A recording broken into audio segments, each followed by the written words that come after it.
a beautiful September morning. The geese are singing their song, and what better thing to do today than make some apple cider.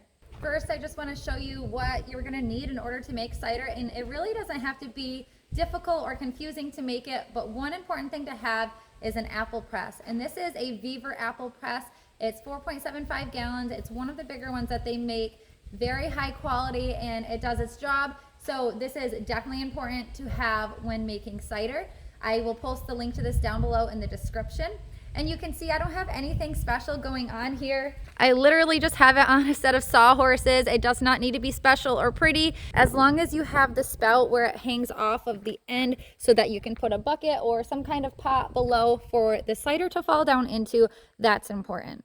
Then over here at the apple station, I have some pots, and this is what I'm going to be putting my cider in. I also have a half-gallon mason jar that's going to go directly into the fridge today. And of course, a glass for testing, making sure that it tastes right. And I'm going to be using a food processor to grind my apples. I do recommend an apple grinder if you are going to be starting out, but I don't have one of those yet. I do need to get one though. So a food processor works just fine as well. So that's going to be the second step in the preparation of the apples before we press them. I also have a cutting board and a knife here because we are going to be slicing our apples into fours before placing them into the food processor, where they'll then be grinded up, and then after that we'll be putting into the apple press. So let me go ahead and start the process and show you in real time.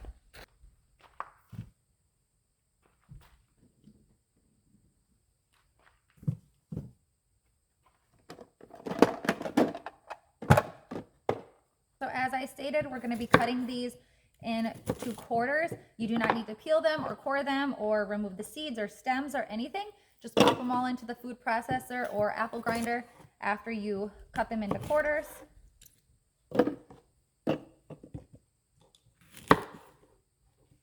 And I'm using Honeycrisp apples, but you really can't go wrong with any type of apples, but earlier in the season, the better, in my opinion. And these are drop apples. So these are apples that have fallen off the tree and hit the ground. They were not picked directly from the tree. And drop apples tend to be a little bit sweeter. So that's why I prefer using drop apples for cider, because you don't add anything to cider at all. It's just the juice from the pressed apples. So the sweeter the apples, the sweeter your cider is going to be. Now we're going to go ahead and grind the apples up a bit.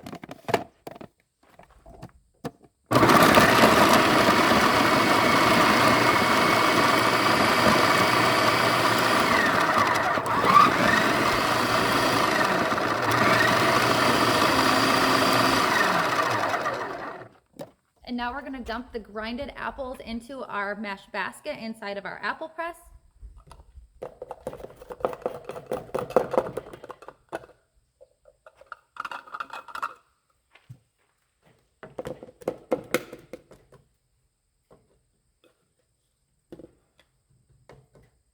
And we're going to repeat this process until the apple press is almost full. And if you're wondering if it is necessary to grind the apples, you don't have to. However, Beaver does recommend the harder fruits like apples to be crushed, or grinded rather, before pressing them, but you don't have to. However, if you grind your apples, it does produce 30% more juice than if you don't. So I think it's worth your time and energy to grind them first before pressing them. Okay, our basket is filled. So I had to put a pot here because it already started to drain, and the cider is in this pot already, even without me pressing.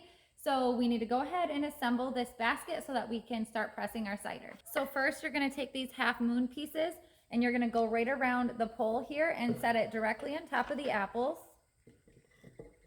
So it will look like that. It covers the apples, and now we're ready for the next step. Also make sure that the basket stays wrapped around the outside so that it doesn't pull down during the pressing process. And now we're going to add these little blocks of wood that they also provide. You're going to do 2 facing the same direction on either side. And then the next 2 will be facing the opposite direction and sitting on top of those ones. I'll show you what that looks like here in a second. And there's going to be 4 stacks of them. So that's what it should look like, kind of like Jenga a little bit. And now we're going to add this block with the red metal piece here, and the metal is going to be facing up. So you're also going to want to face this the opposite of the last two little boards that you put on here. So it'll go this way because these boards are going that way. So that's what that looks like. And now we're going to set this piece right on top of that, and it's going to spin on.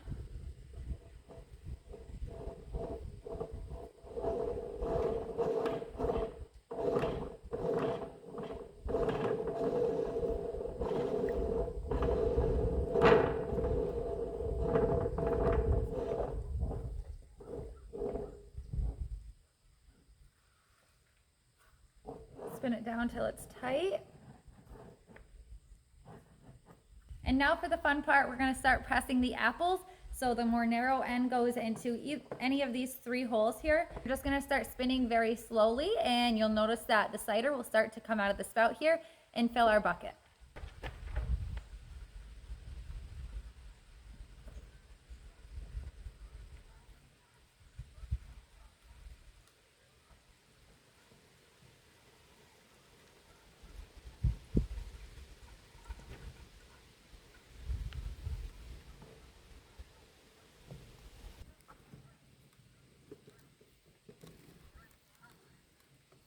And if you've ever wondered why some ciders are darker than others, as you know, when an apple touches air, it turns brown.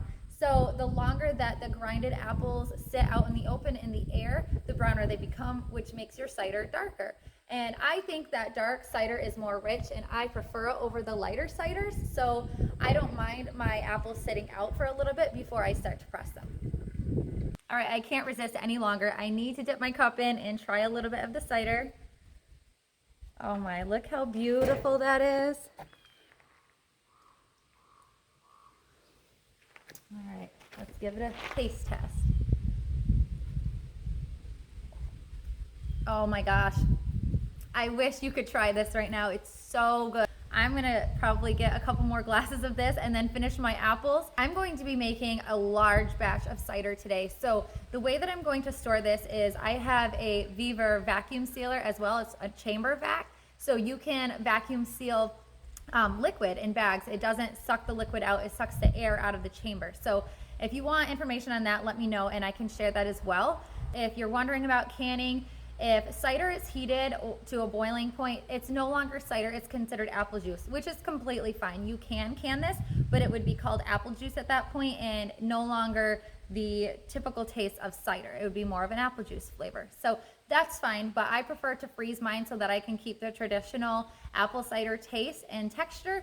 So that's why I'm going to be freezing it. And you can also freeze it in mason jars as well. Just make sure you leave a ton of headspace, probably about 2 inches, so that you can expand. But you might want to look into that just a little bit more because it's been several years since I have froze anything in mason jars. So I don't want that to go south on you. So make sure that you're researching that if you plan to freeze in mason jars. But I highly recommend freezing in vacuum sealers bags if you have a chamber vac. All right, I have a lot more work to do, so I'm gonna get going, but I share homesteading content like this every week. So if you wanna see more content like this video and subscribe to our channel. I'll see you next time.